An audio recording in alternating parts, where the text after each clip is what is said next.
What is it about music that just gives us that like nostalgic feeling of being able to remember exactly where we were, who we were Right? with, What we and were wearing.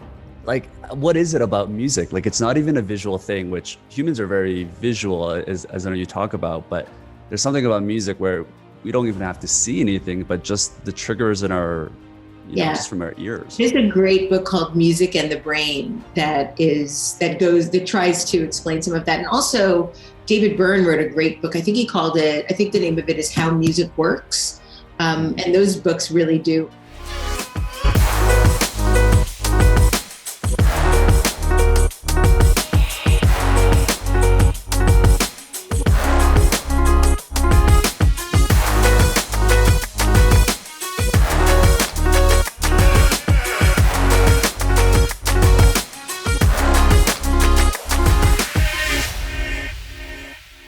Debbie, thanks so much for joining us. Thank you, Sean. Thank you for having me. Absolutely. Obviously, you're someone that doesn't need a huge address. Most people have heard about your work and the things that you do, but for the people that may not have heard about you or may have just heard about your name but not your background, can you give us just a brief overview of your, I guess, your experience and what you've done? Well, I am a designer. I'm an author of 6 books, soon to be 7. I'm an educator. I run the world's first master's program in branding at the School of Visual Arts, which I've been doing now for 12 years. I am also the host of a long-running podcast called Design Matters, which is one of the first and longest-running podcasts in the world. 2005 was it? Is Yeah. when you started? Yes. Yeah, before podcasts were like the cool thing. Yeah. And I'm also a brand consultant and work with a lot of nonprofits and organizations that are trying to make the world a better place. Mm-hmm, mm-hmm. Yep. And I'll kind of fill this in for people that aren't aware. Of course, you were president of Sterling Brands for over 20 years, where you've done branding work for some of the top brands around the world: Burger King, Star Wars, Tropicana. Anyways, I don't know how. Sometimes I don't feel comfortable when like you go through the accolades and stuff. So I don't know how you feel about that, but it's weird. But I'm really excited to be doing the work that I am now, which sort of all blurs together. I do my podcast in front of my students when not in COVID. My book is about the podcast. My work is multifaceted in that it's projects that I do with students or with colleagues. So it's an interesting way to be working now, and I like it very much. That's amazing. Yeah. And I'm always curious to hear about, the backgrounds of what people were like when they were younger and what kind of inspired them to become, in your case, kind of this artist. And I don't know what title you would want to put it at, but I would just say kind of an artist. What did you want to be when you were growing up? I think that the first thing that I wanted to be was a teacher. I used to be obsessed with attendance books. And I created an entire class out of stuffed animals, Barbie dolls, and my little brother. So much so that he didn't need to go to kindergarten. He just went straight into first grade because he knew everything he needed to know from kindergarten. No way. So how much older were you that you were able to teach him all this stuff? 2.5 years. So, okay. But I think that's the first thing that I wanted to be. Interesting. And it kind of ended up working out that way, right? You are, at the end of the day, you're inspiring and teaching. Yeah. And I love teaching. I wouldn't want to only be a teacher, but I do very much enjoy working with young people, and it sort of allows me to keep my pulse on the pace of culture with knowing what they're all doing. So what they're interested in, what they're compelled by, and so forth.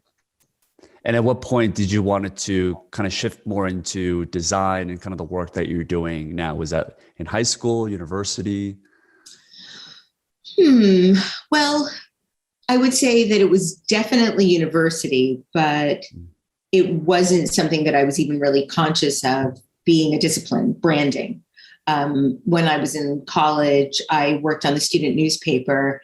And at the time, I thought I might go into journalism in some way, working for a magazine, which was something that I also loved doing when I was a little girl. Maybe not so little. When I was adolescent, I created a magazine with my best friend in my Long Island neighborhood, and her name was also Debbie. And so we decided and we thought we were very clever. In doing this, we decided to call the magazine Debutante. And we drew the whole thing. We drew all the pictures, all the photographs. We sort of drew ourselves as if they were fashion photographs. And we wrote articles, and it was really fun. So I did that. But I don't know that I was really conscious of what I wanted to do when I graduated at that point, because that seemed so far away. And then when I was in college, I started working on the student newspaper, and part of the duties of the editors was to also put the paper together. And so that was my first foray into design, because I had to design the paper and do all the layout and make all the stats. And it was very drafting table driven. And that was really when I fell in love with design. I realized that I liked design almost as much, if not more, than the actual writing and editing. And did that process take a while? Because I think a lot of people just kind of end up stumbling into the specific fields that they're into, and they realize that, number one, they're really skilled at it, that maybe they see the industry or the work in a particular light that other people don't see, or you're just surrounded by the right people so you can kind of tap into the industry. Have you ever? Yeah, go ahead. Yeah, I mean, I definitely think that I took a very circuitous route to finding what I was good at. My first 10 years after college, I've often called those experiments in rejection and failure. I really was stumbling along. I wouldn't say that I'm a particularly good designer, but I think I'm a particularly good art director or creative director. And so it took a little bit of time to figure that out. Is that a misconception? A lot of beginning kind of people that are just starting out have that. They think they need some sort of like the hard skill of being able to design, or whether it's a graphic designer or animator, to be able to be one of the best in that field, which is what you are. Well, it's very hard to say, because when I graduated, it was probably before you were even born. I graduated college in 1983. So I suspect you were born in the 90s. I'm born in 92. Yeah, there you have it. So yeah, you guessed it. Yeah. So back then I had a skill, and the skill was layout and paste up. And I was very good at the mechanics of layout and paste up. So I could work with an art director, and he would say, do that and do that and do that and do that. And then I could do it really well because I was quite good at the drafting table. So that was my only marketable skill at the time. I almost got a job at Condé Nast, but didn't make it to the final interview, didn't get approved at the final interview. But in hindsight, although I was crushed at the time, the atmosphere was very much like the movie The Devil Wears Prada, just in the people that I met in the 80s. And I would have been crushed by that. I made Anne Hathaway in The Devil Wears Prada look like a fashion model at the beginning. Oh my God. So I would have been destroyed. I would have been destroyed. And my ego at the time was so fragile that it could have permanently disabled my spirit. Do you ever think about like this alternative path? Should you have gone this path, where you would have landed? Or do you feel in your heart that in the end you would have found your way back to where you are today? I don't know. I think about it all the time. I'll quote Seth Godin here by saying that when people ask him what would he tell his 30-year-old self, he would say nothing, because he's so happy with where he is at the moment that he wouldn't want anything to change. Would I ever want to go through those years again in the same way? No. Would I want to go through those years again and end up here? Yes. But I don't know that that's possible. And so it's not even really something to spent a lot of time on. I know. I was just gonna say, like, it's one of those like interesting things to think about, but I don't know how useful it is because, Yeah, unless you believe in the butterfly effect and stuff exactly. like that. But Exactly. yeah. But I wasn't a particularly happy person at that point, and I was flailing in a lot of different ways, not just professionally. And so I would say those first 15 years out of college were really hard for me. Okay. And is that start even during college as well? Like, did you have No. I mean, my hard years, my darkest years were when I was a kid, because I had a very turbulent upbringing, a lot of physical, emotional, and sexual abuse from the time I was 9 or 10, but even a lot of emotional abuse before that, then sort of segueing into sexual abuse, and then trying to make my way out of that for the next 20 or so years. But also still having a really, I think, strong and resilient spirit that hoped for so much.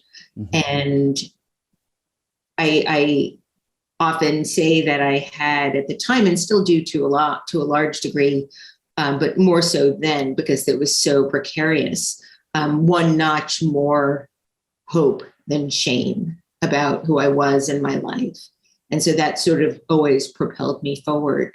But my college years really helped me begin to understand how much more there was in the world. And by the time I graduated my senior year of college, I was the editor of the arts and feature section of the student newspaper, that's all that counted to me. I was editor of the student magazine. I'd found my voice, and suddenly I had sort of reached the pinnacle of places in my college experience. And that was really joyous for me and miraculous. And were some of those accomplishments what helped you define your purpose a little bit and your meaning of that, based on, despite what happened in your early childhood, that wasn't going to define you, but it was these skill sets that you're developing, the eventual path that you were headed towards, based on, these accomplishments that you've had in college? Was that kind of your mindset back then? That was the glimmer of hope that you had? That was a notch higher then? It was. It just took a long time to fulfill the hopes and dreams that I had of being successful at something. It took a long time to manifest that. Got it. And what were the difficulties of post-college that was so difficult? Was that some of that just kind of coming back and just kind of needing to hustle and make it into the world? We know how difficult New York City is. And I came to New York City right after graduation. I'm a native New Yorker. I was born in New York City, but I only lived in the boroughs of New York City until 6th grade, and then 6th through 12th lived on Long Island, and then my 4 years of college I lived in Albany. In 1983, I graduated and moved to Manhattan and have been here ever since. But I didn't know what I was doing. I had very little guidance. I didn't have parents that were particularly supportive of what I was doing. They were really engaged and involved in their own lives. And I didn't have any money. I didn't have any connections to speak of. And I hadn't done any internships in college because I didn't even know that was something you could do.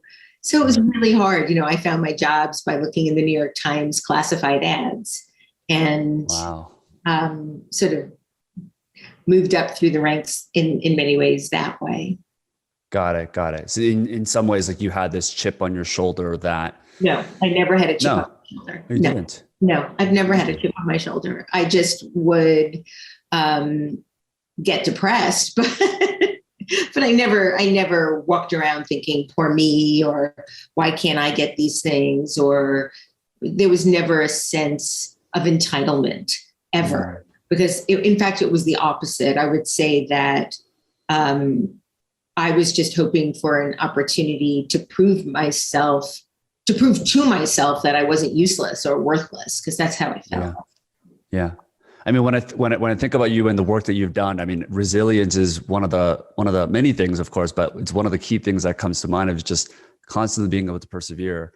So obviously rejection is just part of your story. And I imagine it's still part of that story even today, right? It's just in small ways and in, whether Small and large, small or large, it's all the same.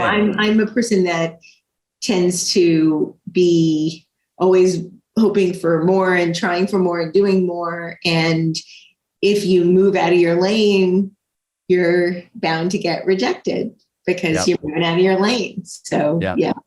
And it might seem like there's none because you only see a lot of the successes, which is why I try to talk about the failures and the rejections. Of course. Because they're just such a big part of, at least for me, everything that I've done. I'm not one of those people that, hits a grand slam home run. I'm the person that goes base by base, base by base, and then, walks it home. Yeah. I mean, this is why you're so relatable to a lot of people, just given how much you've reached, you're still dealing with it. And it never feels like it's as, unless you actually directly visualize the pain and the rejection that you've had before, that one rejection after another, it still feels the same, right? It still feels just as painful. It's kind of like if you were to sprain your ankle like 4 years ago, but then today you stub your toe. To you at this moment, it feels so painful and it's not, there's no tolerance of it. So it takes training to not allow myself to globalize, so I'll get a rejection and then suddenly it's like, I'm doomed, I'm worthless, I'm never going to do anything important again, I'm never going to do anything meaningful, nobody cares, that kind of thing. So, that woe is me moment is still very much there. I just tend not to publicize that. Yeah, well, I'm sure you found different ways to deal with it just over the years of going through these different experiences. I'm curious to know for you, just coming up in your career, can you visualize or remember a big moment where maybe it was a rejection moment, and based on what you know today, what you would have told your 25-year-old self or 30-year-old self or 35-year-old self, maybe the yourself yesterday, I don't know. But like what you would have, based on what you've learned now, what you would have advised the younger Debbie to deal with the rejection. Yeah. I mean, like I said, I'm going to stay firmly in the Seth Godin camp, which is, I wouldn't have recommended that I change too many things because then I wouldn't be here, but, maybe moisturize more. Definitely don't go out with that guy that you met in the pool hall. And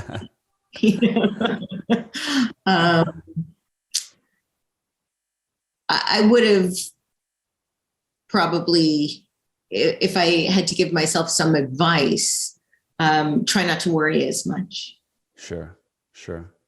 Yeah, and try not to think that, and this is something I just tell my students all the time, which is, try not to edit what you think is possible for your life before you experiment with the possibility. A lot of students that I teach now by senior year of college are already censoring. I don't think I can do that. I'm not this enough. I'm not that enough. And I did that too. So I really can relate. But the only person that was telling me that I couldn't do it was me. And I was so terrified of failure that I didn't even try for the things that I really wanted, especially because I was getting rejected and failing at the things that I didn't even really want. So I would say, anybody that is trying for something, there's always going to be the option or the possibility that you're going to be rejected. At least try for the things that matter the most to you. We can metabolize most feelings. We can metabolize grief. We can metabolize love. We can metabolize happiness and achievement. One thing that we really can't metabolize because there's no closure is regret. And so better to try to do something. And if you don't succeed, you'll metabolize that grief and move on to something else. Dan Gilbert calls that synthesizing happiness. But if you don't try it at all, you're never going to metabolize it and you can't synthesize something new. So you get stuck in that paralysis. Yeah. This really strikes me as a point. And I've read an article, I think it was by Tim Urban. He writes the popular blog, Wait But Why. And I think he was talking about like the importance of thinking big based on how most people are taught to censor, as you mentioned, which is there's often less competition at the top just because everyone is vying for this bottom position. And this applies to careers where maybe someone is trying to get a 9 to 5 job and there's so much different competition because not a lot of people are able to think big enough to be in certain fields like that, which is like, let's take the case of Elon Musk. Like there's not a lot of competition for people that are trying to build spaceships because no one is really trained to think that big. And same goes for like the cute girl or the cute guy that you see at a coffee shop. Like oftentimes the most beautiful people, they're not approached a lot. So it's actually, I wouldn't in some know. sense. Sean, I wouldn't know. Oh, come on. You are the person, right? I wouldn't know. All right. Humbleness. Okay. Hey, Debbie, I want to shift gears a little bit and talk to you a little bit about creativity, since this is such a core part of your, the book itself and the podcast and the people that you've interviewed. How do you personally define what it means to be creative or a creative person? To make something from nothing. To make something from nothing. Okay. And that really branches out to any particular field, right? It's not necessarily drawing or... It's about making things. It could be a podcast. It could be an illustration. It could be a lesson plan. It could be a meal. It could be a living room. You know, anything that you're putting together with your own ideas is creative. Yeah. And I think I know the answer to this, but, you know, I personally believe that anyone has the capability of being able to develop any skill and become one of the top class at it. Is that the same for creativity? Is creativity something that can be taught of, let's say, someone that grew up their entire lives not inspired to be creative, not taught to be creative, and just came out to the world and was able to be taught to be, you know, a top creative? I don't know. I certainly think that skills can be refined and honed. I think everybody is born with the possibility of being creative. How that is developed and nurtured and guided and encouraged is very much about surroundings. And I think anybody has the ability to be creative. I think everyone has the ability to be creative. If you have an imagination, you have the ability to be creative because you can imagine another state, and going from one state to another is very much a creative endeavor. But I think a lot of people are inhibited by worry and judgment, and they don't pursue being creative because they don't want people to laugh at them or think something is not good. You know, it's so subjective. It's all so subjective. The very things that some people love and are thrilled by are the very things that outrage others. So I think that there's quite a lot at stake when you're being creative in many ways. And that can be terrifying for someone. So I do think we all have the capacity, and I do think that we owe it to ourselves to explore that capacity and worry less about what other people think and more about how our own heart beats. That's hard to do. And easy to say, but really, really hard to do. Do you feel that in some sense that as an artist, there is a level of importance and almost like keeping your knife sharp by being able to be aware of, you know, knowing how people think and essentially in this sense, caring what other people think? Like I remember watching this Netflix documentary of Beyonce. I think she was launching the Lemonade music album, and she was in a room of all of the music executives, and apparently she looked a little nervous. So someone asked her, like, you know, walking out of the meeting, why was she so nervous, given how top of the field she is and how hard she was worked at it? And she said, at the end of the day, I'm still an artist. And as an artist, it's just natural to care what other people think in some sense. And maybe it's what makes their art really top notch, because they have some level of that security. Like stand-up comedians are a good example. Like a lot of the stand-up comedians tend to be in some sense like very insecure, but it's what makes them so funny because they're just so on top of it. Yeah, well, it's universal pain that they're trying to make fun of in a lot of ways. Yeah. Is it in that sense, is it kind of important to nurture that and kind of have that level of awareness in that sense? Or do you feel like, based on the people that you've interviewed, that it's not as relevant? I think it's completely relevant. I think that we're touched by other relatable human experiences. You know, when somebody listens to a song they love, they're not really thinking about what the songwriter was feeling to their ex, you know, if that's what it's about. They're thinking about how they personally feel about their ex. Right. You know, nobody's thinking about, thinking of let's think of a good example here. A great Joni Mitchell song, you know, about one of her exes. Nobody's thinking, oh, that's how she was feeling about, was it Graham Nash or James Taylor? No, that's not why you love the song. You love the song because she's singing about how you feel about your ex. You're thinking about, yes. Yeah.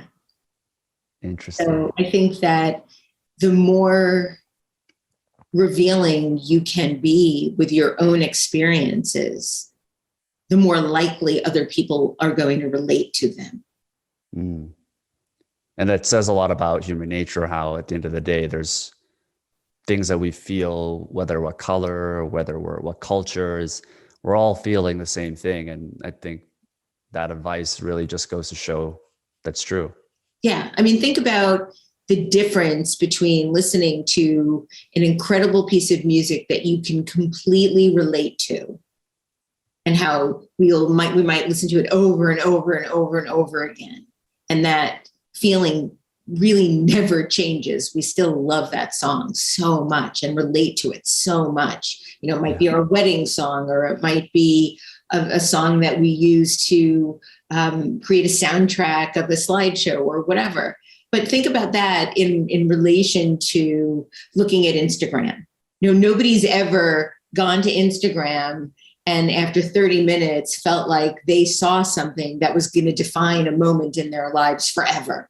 You know, nobody ever comes away from Instagram feeling really good about themselves and life and humanity. It's always really fraught with so many other emotions. Yeah. What is it about music that just gives us that like nostalgic feeling of being able to remember exactly where we were, who we were with, right? What we were wearing? Like, what is it about music? Like, it's not even a visual thing, which humans are very visual, as I know you talk about, but there's something about music where we don't even have to see anything, but just the triggers in our, just from our ears. There's a great book called Music and the Brain that tries to explain some of that. And also David Byrne wrote a great book. I think the name of it is How Music Works. And those books really do. I'm not even going to try to explain it, but they do articulate it in a really interesting way. Interesting. Yeah, I'll definitely check that out. Yeah, it's interesting. Well, for you personally, Debbie, I mean, are there daily habits and processes that you've developed over time that's maybe a non-negotiable for you that helps you really sharpen your creativity and brings out the best in you? Is there anything that you've done just that's kind of work that maybe people can learn from? No. I don't have any processes. It's a first. I don't like get up and write 10 pages. I don't journal every day. I don't know. People are always asking me about process, and I'm like, I don't have any process. I mean, the only methodology I might have is the way in which I go about researching for my podcast, Design Matters. But other than that, I have no rituals. I have no order in which I like to do things. I don't eat the same thing for breakfast every day. I don't get up at the same time every day. I don't get up early. I mean, I don't do any of those things that people recommend. So yeah, it's all sort of seat of my pants, do it when it's due. Yeah. Do you feel like in some sense that is that a common pattern for a lot of different creatives that you know of, or does everyone? Everybody, so many people do seem to have a process or inspiration, this is where they'll go. And I don't have that either. I mean, for me, inspiration will come when I'm walking, when I'm doing something sort of outside myself. And sometimes when I'm watching Law and Order SVU on reruns, but I don't really have any secrets to my tricks of the trade. Got it. Interesting.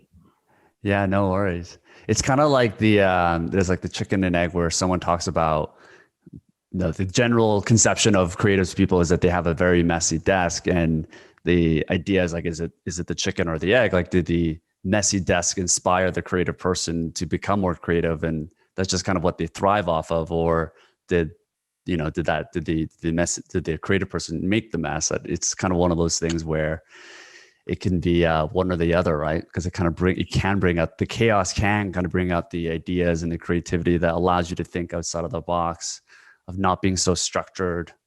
Yeah, I mean, I think that there are some remarkable people that have ways of looking at a problem and then broadening it and turning it and considering the abstraction of it. And that's not the way I work.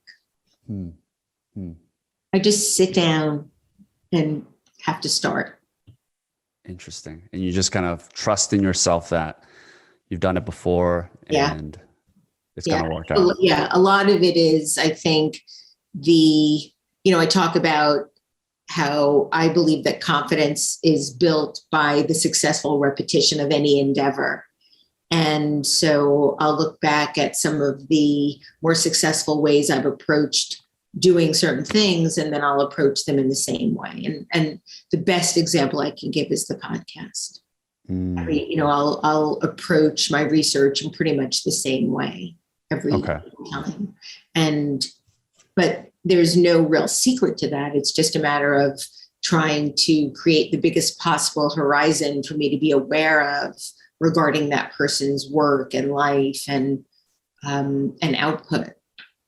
Got it. So you kind of let the work help you build the confidence, and the confidence helps you come up with new ideas and gives you the faith to do that. Yes. Okay. I don't know if you have any thoughts on this, but I think I've heard this from Chase Jarvis, which I know you've taught at Creative Live, where his idea of creativity and inspiration is not necessarily to go into your industry and take other ideas from other people that are doing exactly what you're doing, but refer to maybe analogous or different industries completely and try to see if you can bring something from that has worked that you can bring into your own industry.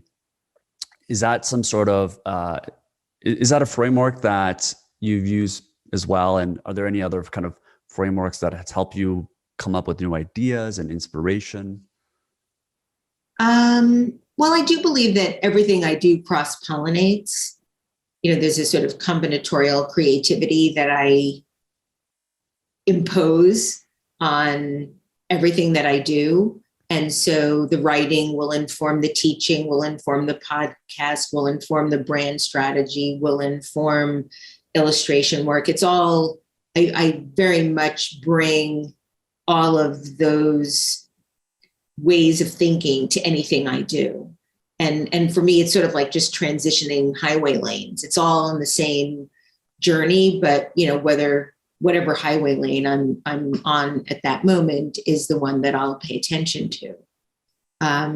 So I think it's more organic, though. I don't think that I'll think about when I'm writing something, well, what would I bring to this if I were illustrating it? I don't do that. It's probably something to consider doing, but it's not something that I currently do.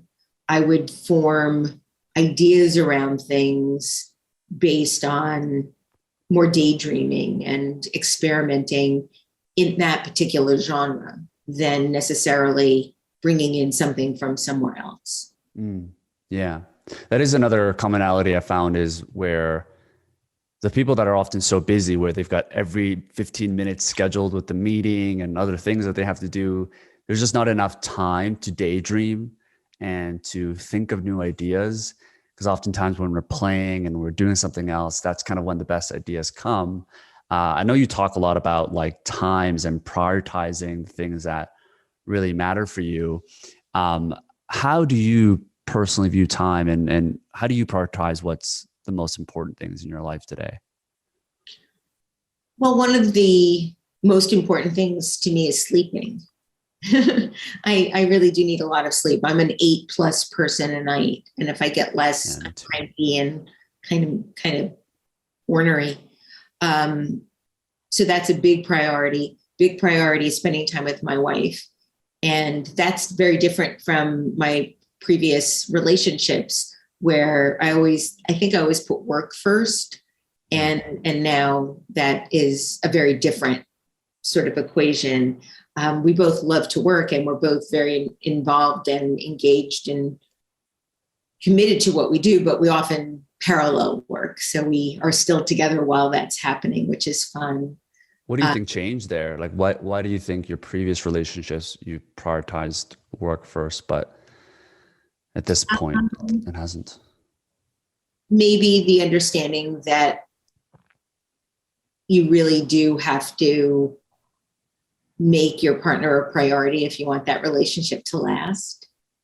And also because she's so much fun, I just want to be with her all the time. Got it. Interesting. Okay. And that this just comes down from, what's that? What about you? How do you? I still struggle with it. Do you have a partner that you are constantly sort of trying to figure out when you're going to work and when you're going to do things? I have a different problem, Debbie, which is I tend to, like I guess a digital nomadic life, which is where you kind of enter into a city for 3 or 4 months and then you end up leaving. And that's a whole different problem in that sense, where you just have to meet people, and knowing that you might not end up staying. And it's been difficult to have a longer lasting relationship in that sense. I don't know if you believe in like long distance relationships either. And I personally don't. They're hard. They're really hard, right?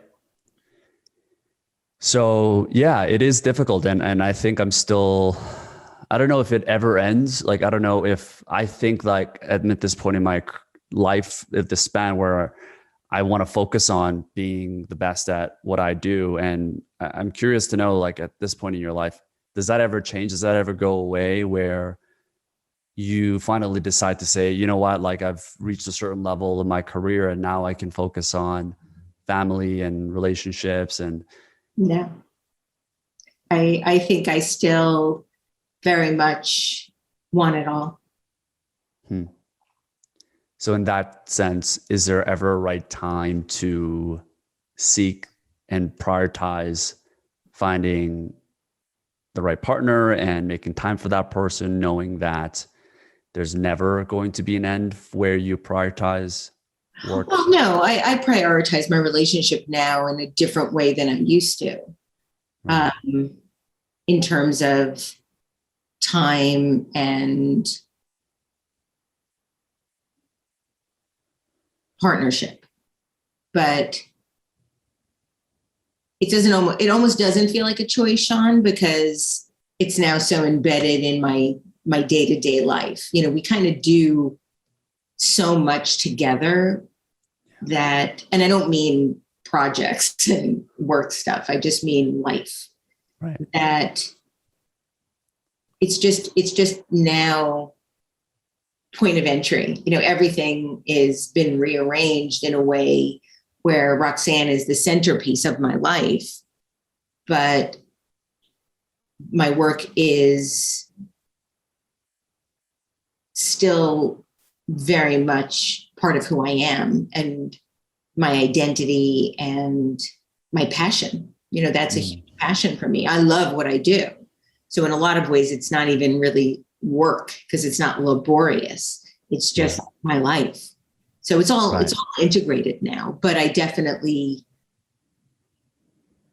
make the time to be with, or I don't find the time, I make the time to be with her.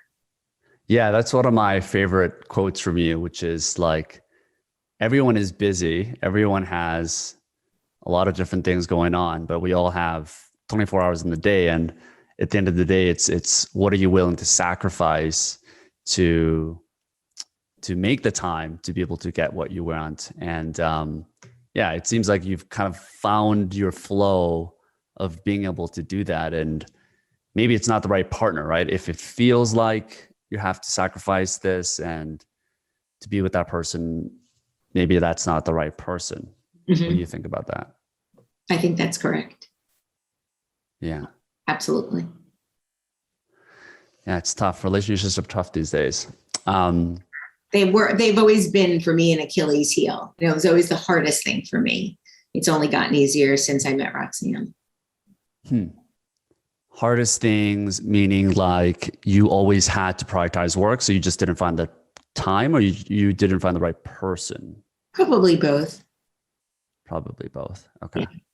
And also not really having the skills, the interpersonal skills, like learning how to be in a relationship that's not codependent, learning to feel secure within yourself, getting over abandonment issues that you bring to a relationship. All of those things have profoundly changed the sort of tenor of my relationships. Yeah. Like you're probably familiar with like the attachment theory of how you are with different partners and stuff. And I'm particularly in a struggling avoidant, trying to make my way into more of the secure land where I don't know what it is about the dynamics of the relationship, but yeah, I tend to be afraid when someone is looking for like all of that attention, which is a little bit difficult here in Latin America because that's just kind of how the culture of the relationship is, right? Yeah. What's been like the evolvement for you in terms of being able to manage that, and kind of what are some of the work that you've done personally to, as you mentioned, get into a little bit more of the secure side of yourself? Therapy, a lot of therapy. Yeah, that's the answer. Big proponent, saved my life. Wow. Made everything in my life possible. I really recommend it. Interesting. Okay. So that was the main thing. Cool. Commitment to doing it. It's an investment you're making in yourself. And so taking it really seriously. Yeah. Were you a little bit doubtful at first, initially? Never been doubtful about therapy, ironically, or surprisingly. I'm not sure what the right word to use would be. Got it. I guess kind of in relation to time and this idea of like unbusying ourselves to make time for work or creativity, finding ideas, your partners. One of the biggest involvements today in the last maybe 2 or 3 decades is, I don't know if you know like Naval Ravikant. No. He talks. He's like a big angel investor in the Silicon Valley space. Not really relevant, but he talks about this old idea of leverage, where capital and people were how people found leverage back in the day. And today there's a new leverage, which is media and software and code, where there's just a lot of automations and things that are happening where people just don't have to work the same amount of effort because there's so many tools that are available. Do you feel that at this time, working smart is more important than just simply working hard? I think both are required. I think a person's work ethic is extremely, what's the word I'm looking for here? It it really does correlate to their success. I think work ethic is probably second to talent in terms of achieving mastery. Yeah. So I would say that both are required equally. Mm-hmm. You know, I remember talking with a student that was failing, and we were talking with the provost because they were in really serious straits with their coursework and their ability to really understand the work. And this gentleman was talking to the provost and saying, but I've tried so hard, I've worked so hard. And I remember him saying, it doesn't matter if you're working hard if you don't understand what you're doing. And that was so profound to me because, you know, we can sort of busy ourselves, but if we don't fully comprehend what we're working toward, then, you know, what are we doing? Yeah, that's a great insight. One of the things that obviously as you get more successful is needing to turn down and pick the right opportunities and really be able to protect your time, particularly with, you know, you're now that you have a partner and you've got other things that are happening in your life that are really your purpose. How do you say no to opportunities? Usually I'll say, you know, I'm sorry, but for now I'll have to pass. I use that word pass. For now. Say for now and then pass. Pass. And does that also relate to opportunities where you know that even later on you might not be interested and those people end up coming back? So there does end up being a little more work, or do most people just take the hint and they say, okay, like people take the hint. Okay. The hint. And then, you know, it might be for a specific thing. And then, you know, they might write again at some point and say, well, I have this thing or this opportunity. And I try to be really nice to everybody because so many people, when I was starting out and when I was inviting to be on Design Matters or asking for interviews, they were kind and generous to me. You know, it's rare that I regret that. I've only regretted it once or twice. Once recently where after the interview, and it was one of these situations where they wanted to have a tech check the day before, and then we did the interview, and then I got a photo of a release, a permissions release after, and they wanted me to sign away my rights, even, and included something like political campaigns. And I'm like, I can't sign away my rights for anything I say to potentially be used in somebody's political campaign. I had never seen that before. And so then after a tech check and the interview, I said, no, I'm sorry, I can't sign this. And he's like, well, fine, I won't run the interview then. It was like, wow, I just wasted 2 hours of my life. Oh my God. I was really bummed. But that's really the only terrible experience that I wish I'd said no to. And that was a recent one too. Yeah, it's like fresh in your memory. I promise that's not something, we're not going to give you any waivers or anything like that. Yeah. And it wasn't even a waiver that I got at the beginning. So I could have read it and said, sorry, I can't sign this. But it was after. Like, I'm not going to sign away my political rights. That's insane. I've never seen that before. Was the interview even about politics, or did you mention something about it? And not even probably, yeah. Yeah, no, there was a whole slew of things that it could be used for, all of which were inappropriate and crazy. But this particular one was the one that I sort of honed in on as the others maybe, but definitely not that. My God. Yeah. Yeah. We're living in a crazy time these days. It is very litigious time. So I guess we have to be thinking about those things, but at least now I read things like that. I didn't used to. I signed just because I thought it was a nice thing to do and didn't feel like bothering, but now I do. Sure. Yeah. And we're always trying to look for validation of like what other people are thinking to make certain decisions, especially if we're on the fence.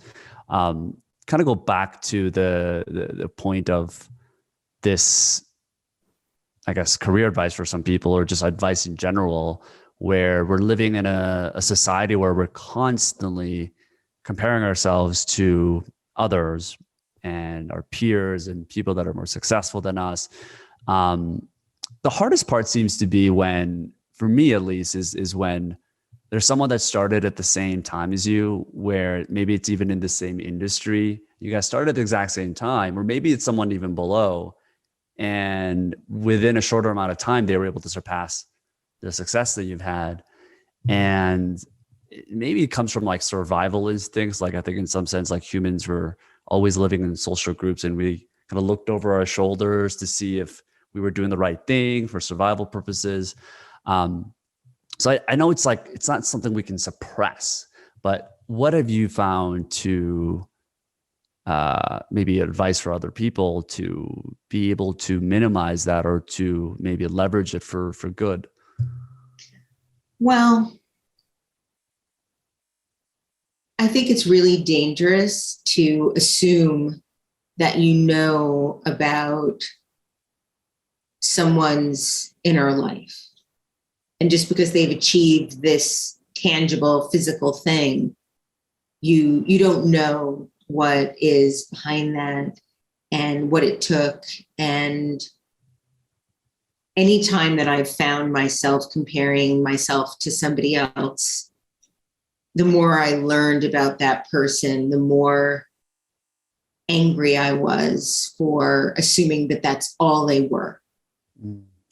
And I remember once I was preparing for an interview with Sue Matthews-Hale, who is a great designer. She used to be a partner at Siegel Gale. She was the president of AIGA for many years, and I was interviewing her for Design Matters, and I really like to be able to talk to my guests about the obstacles that they faced. Mm. And I'm sorry, she wasn't at Siegel Gale, she was at Lippincott. And she had gotten an internship right out of school. I think her first job was at Pentagram. I mean, she seemed to have this charmed life. And I remember doing my research, and like, I hadn't found one thing about her that I could talk to about struggle or overcoming an obstacle or failure or rejection. Like, it just seemed, plus she's gorgeous, like stunningly beautiful woman. And it just seemed like it was one success after another, after another, after another. And the only thing I couldn't find on her that besides that, about her history was where she was born. I knew she was raised in the Midwest, but I didn't know where she was born. And I never write my guests ahead of time unless it's an absolute emergency with a question about their history. But in this particular case, I just felt like I had to. And I wrote her and I said, Sue, I can't find anything written about where you were born. It always says you were raised in, but it never says born and raised in. So she wrote me back and she said, well, I don't talk about it much, but I was abandoned by my parents when I was 2 years old, and I was found on the streets in China, put into an orphanage.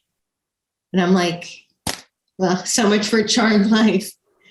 And that hubris and narcissism is something that I am very conscious of when I think that I know so much about someone just by what appears to be so, than what I just might not know.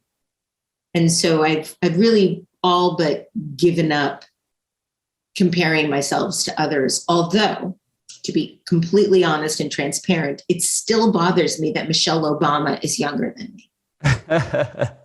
Just saying. I'm sure it bothers a lot of people. I'm sure you're not alone. Wow, that's fascinating. So that must just thrown off the entire interview. It was the day before you found that out. No. I included it in the show. I started the show by talking about it and how I think it was such an important example for me to And I said, I was looking at her life like, oh my God, this is like a perfect life. She's gorgeous. She's thin. Seems to be really successful at everything. She's a partner. She was at Pentagram, she did awards, president, blah, blah, blah. And then, I hear this and it was humbling. And how do you, as a host, this is just from my own personal question, bring out the vulnerabilities in people where you're not sure if they're comfortable talking about it or not? And, I try to lead with my own vulnerability in some sense, and it was particularly easy with someone like yourself. But do you have kind of a way that you found that can make people more comfortable talking about the vulnerabilities and the struggles they've been through? Because I think anyone can really apply this in their everyday conversations, not just if they have a podcast. Well, I'm not a gotcha kind of interviewer. No, I don't think so. Yeah. One thing that if you listen to the show, you probably realize that I almost always open every show with some surprising little quirky thing I found about them in my research. And I do that for a couple of reasons. One, it gets them to laugh. And I love to start a podcast with somebody being happy. And second, I think it also allows them to understand just how much research I've done. And so they know that I'm coming to the interview with an enormous amount of respect for who they are and what they've done in the world. And so I think that opening is a soft way to provide some sense of security around what we're going to do together in the hour that we talk. Right. Because people can at least sense your intention, which is... But it's not always the case. There are some people that warm up to me over the course of the time we're talking. Some people like Richard Solwerman got really annoyed with me over the course of the episode. That was one of the hardest episodes I've ever done. He got more and more and more annoyed with me. So it really depends.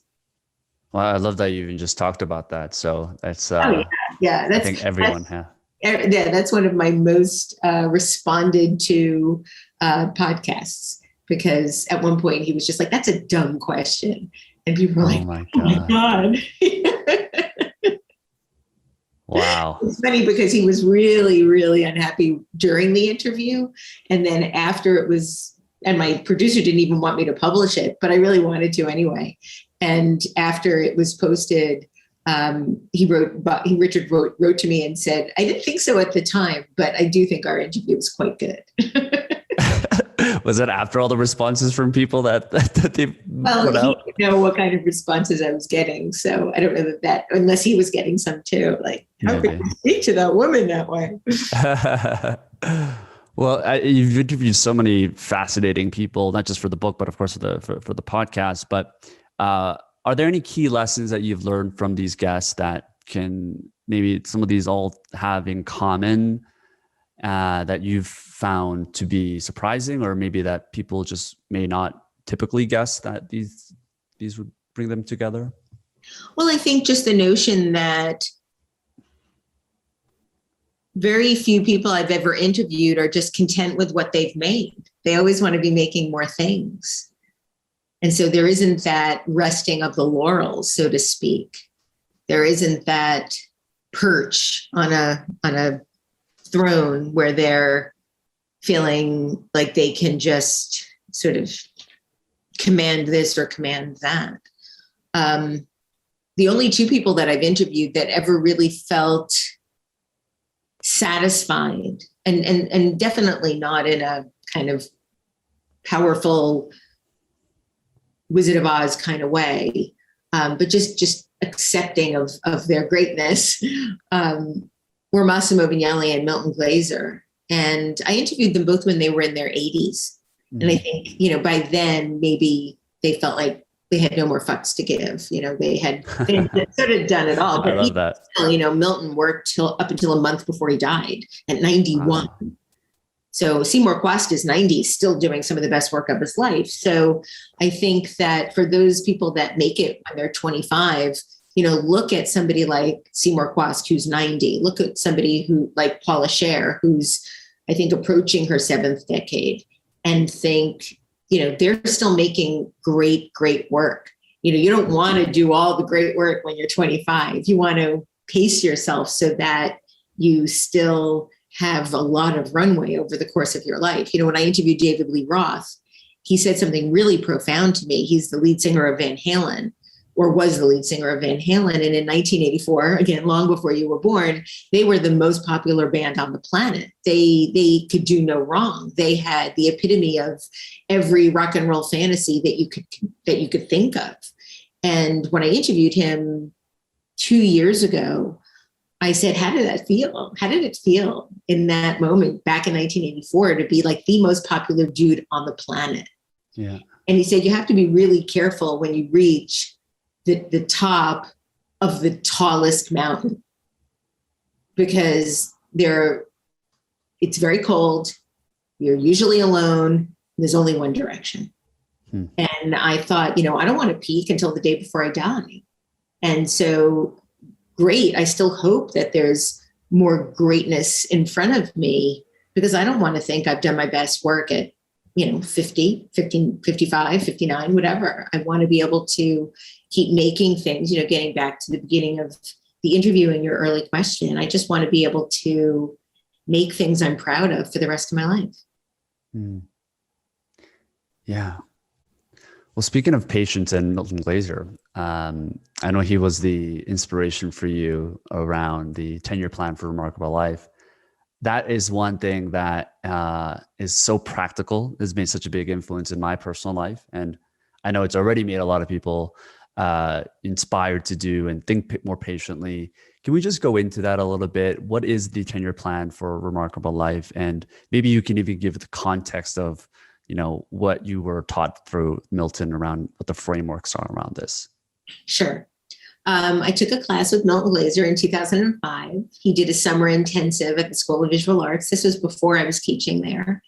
And it was amazing. It was one of the best things I've ever done in my life. And the last exercise over the intensive was to envision your life 5 years into the future, 5 years into the future. So I made a plan for 2010.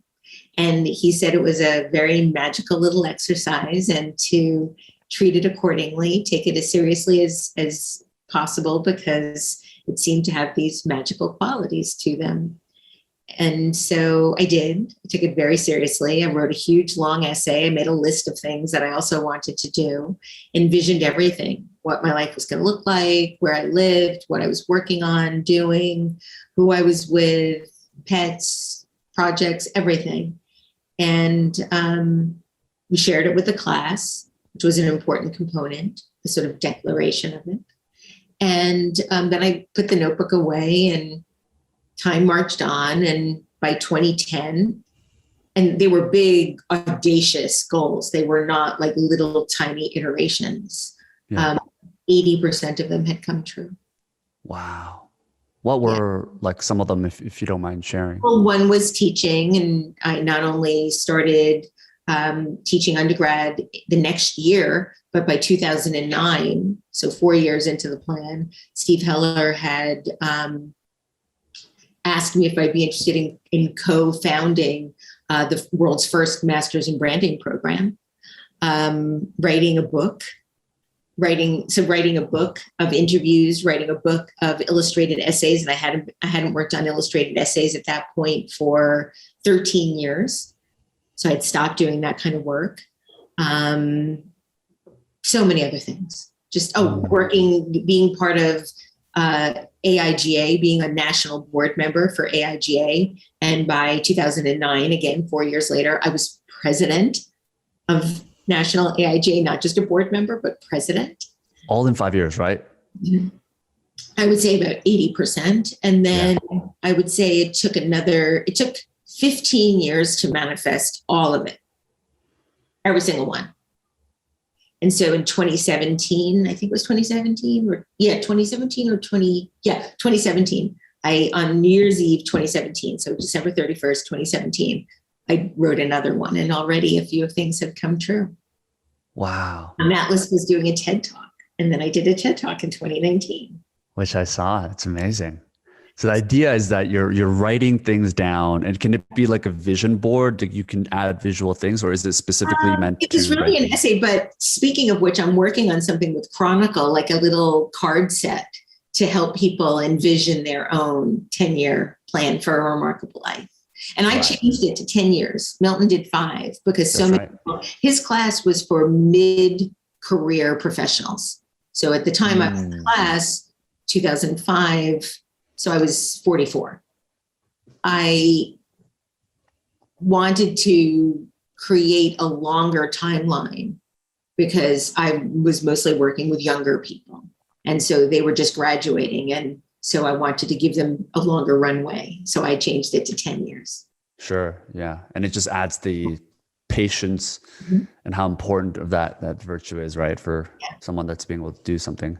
I think what's also important is I think you're forcing people to think bigger, because what you can accomplish in 10 years is often a lot more Mhm. than, just the things that you can accumulate over time and exponentially grow. Um, I don't know what your takeaway was from the 5 year thing, but I did something similar to that. It was called the perfect day. And you get into very much like the specifics of what your perfect day would feel like from the moment you wake up to Yeah, what you're that's doing. And that's what this is. That's exactly the same thing. that's right. And I didn't have a time frame, which is one thing that I maybe should have done. But the thing that I regret is that, maybe not regret, but something that struck me is that most of the things that you mentioned, 80% came true. Waking up to a certain point, uh, having a certain lifestyle, and what are the things that I'm working on. And I'm curious to know, like for you, what was the takeaway that like you should have thought bigger in that sense? That was for me at least. Like, I don't have any regrets. I think it was a great exercise for me. I think I really did allow myself to fantasize. I mean, I yeah, wasn't making a list that included curing cancer. If I felt like I could, I would have, but I'm not a doctor and I'm not a scientist. That wasn't in my purview. I right. really, truly put things that I wanted with all my heart that seemed possible. I didn't write co-star in a movie with Julia Roberts. They were real, tangible things that I really, really wanted in my life that were a stretch. Writing a book, I'd never written a book before, but that was something I really wanted in all my heart. So that's how I created it. Yeah, yeah. And what's been different for you writing it the second time around? Like, how have you changed your approach from how you wrote it the first time? Um, I don't know that I changed it. It was really hard to, given my success with this little exercise, you'd think Yeah, I was doing this every year, right? Just updating it and redoing it. I had a lot of resistance to sitting down and doing it. And so much so that I gave myself a deadline. I had to right. finish it in 2017. And there I was, New Year's Eve, December 31st, 2017, spending New Year's Eve writing my essay because I had decided that this was going to be something that I finished in 2017 and worked on it, well into the wee hours. So technically it really wasn't 2017 anymore. But 2018 turned out to be one of the most significant of my life. I met Roxanne. I went on the National Geographic expedition. The work that I did on that expedition was covered in the New York Times. Then 2019, I did my TED Talk. So it really did set the stage for this next chapter of work that I want to do. But I have to go back and read it again. Was I was reading the Milton essay, like once a year or once every other year. And I think I didn't read it for the first time after writing it for about 2 years. And then when I read it, I was like, oh my God, this is crazy. And so now I really should go back and reread it again because now it'll end up being close to 3 years. Mm. It's exciting. Yeah. And one of the things he mentions is be careful what you wish for, because a lot of the times, I don't want people to think this is like wooey and this is like, like the secret or anything like that. I mean, at the end of the day, this is just a North Star Yeah. that reminds you of where you want to go. And I don't know. Yeah, I almost feel like I wonder if this is an exercise for people that are trying to do these audacious things, to not necessarily put themselves in the shoes of how they think and who they are today, but maybe someone that is 5 years down the road. Because as I'm sure for you and for a lot of people, there's like fears and dreams and capabilities and resources that maybe that you had 5 years ago that at this point in your life is not as intimidating, doesn't feel as exciting, and feels like you're capable of more. And I'm just wondering if that's an important mindset for people to have when they're doing this exercise, because as Milton said, like a lot of these things can come true for a lot of people based on what they have in mind. Yeah. I mean, I can't really explain the mysterious elements of this. All I can say is that it profoundly changed my life. And leave it at that. I'm not a big woo-woo person. Yeah. I'm not a new age person. You know, the idea of being a vegan to me is like, I just don't even understand that. So I'm not somebody that is thinking about that type of mystery on a regular basis. But this really is something else. Yeah. Well, highly recommend for people doing it. Debbie, you've been so gracious with your time. I'm gonna leave you with two final questions. What's the biggest investment you've made in your life or career, or what's the best? That's made a big impact in either your success, your happiness, your fulfillment, purpose, anything that makes you who you are today as an individual? Well, definitely the biggest and the most important would be therapy. You can't really understand your motivations if you've had any kind of trauma in your life without any kind of help. And for anybody, and that's almost everybody at this point in our world today, if you've experienced any kind of trauma or harm, the biggest and most important thing you can do for yourself is better understand who you are through that. And that's with therapy. Right. And it doesn't have to be this big trauma that they've gone through. It could be breakup. It could be. Yeah. And then final question, what are you most proud of? In my whole life? Could be anything. Could be what you've done today. It could be your life. It could be your career.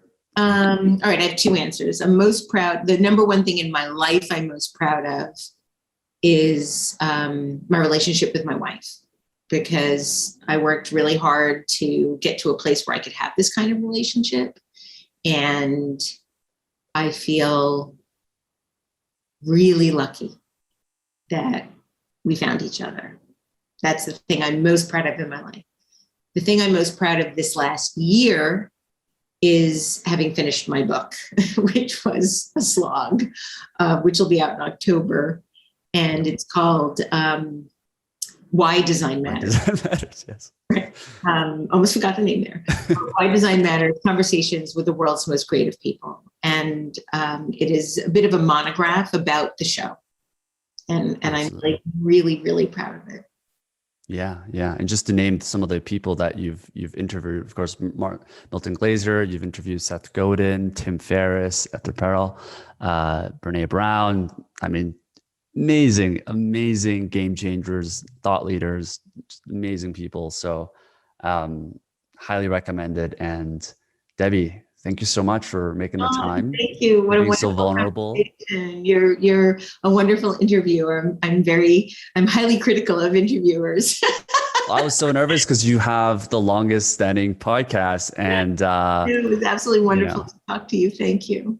I really appreciate your time. So thank you so much once again.